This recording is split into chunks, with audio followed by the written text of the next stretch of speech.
babban malaminmu. Yesu, babban malaminmu. ‘Yan uwa ƙaunatattu, yau ita ce Lahadi ta biyu ta shirin zuwan Almasihu. Lahadin da ta wuce mun ji yadda Ubangiji Allah ya umarce mu da mu zauna a faɗake muna sa zuciya ko da yaushe domin mai cetonmu yana zuwa. Yau Ubangiji Allah yana umartar mu da mu zauna cikin salama yayin da muke jiran zuwan Almasihu. A cikin karatu na ɗaya, Baruk, wato sakataren annabi Irmiya, ya yi wa Urushalima ta'aziyya a lokacin nan na baƙin ciki sosai ga dukkan ƙasa.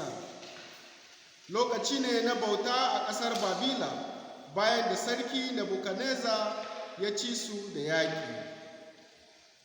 Annabi Baruk a cikin ta'aziyarsa ya ce wa Urushalima, wai ta cire kayan makoki ta kuma sa kayan biki domin ‘ya'yanta suna kan hanya zuwa gida.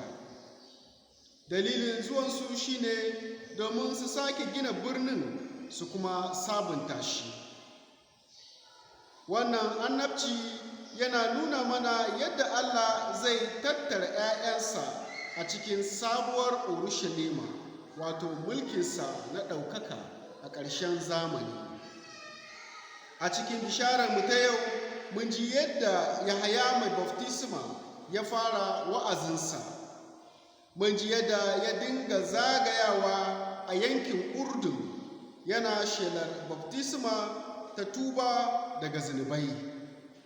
Saƙonsa shi ne, ku shirya wa Ubangiji tafarki, ku miƙe hanyoyinsa. Za a cike kowane kwari, kowane dutse da kowane tsauni za a baje su. Za a miƙe karkatattun wurare. Wannan yana nuna mana cewa dole ne mu yi zaman lafiya da jituwa da juna yayin da muke jiran zuwan mai cetonmu Yesu Almasihu. A cikin karatu na biyu, ana ba mu misali na wani mutumi, wato manzo Bulus, da yake da salama a cikin zuciyarsa, kuma a tsakaninsa da Filibiyawa da kuma Allah da kansa.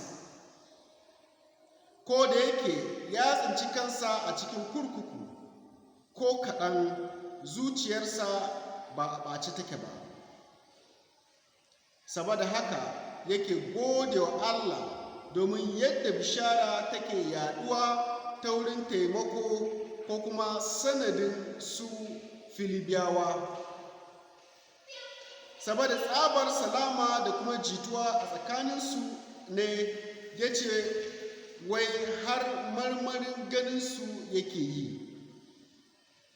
‘Yan uwa ƙaunatattu, ya kamata mu ɗauki ɗan ƙalilan lokaci domin mu duba rayuwarmu. Wanne irin shiri ne nake yi domin zuwan Yesu Almasihu? Dalilin zuwan Yesu shine domin ya tattara dukkan masu bi a cikin mulkin Allah. Wannan yana nuna mana cewa dole ne mu yi zama na salama da jituwa da juna domin mu kasance a cikin wannan taro. Saboda haka dole ne mu baje dutsen nan na girman kai da kuma reni da yake tsakaninmu da kuma ‘yan uwanmu. Dole ne mu cike kwarin nan na rashin addu'a da kuma rashin jin maganar Allah domin Yesu ya shiga cikin zukatanmu da kuma cikin gidajenmu. Bari mu yi addu'a yadda Ubangiji zai taimake mu da girasiyarsa domin mu yi zaman salama da kuma jituwa da juna a koda wani lokaci. Ubangiji Allah ya albarkaci maganarsa a cikin zukatanmu. Amen.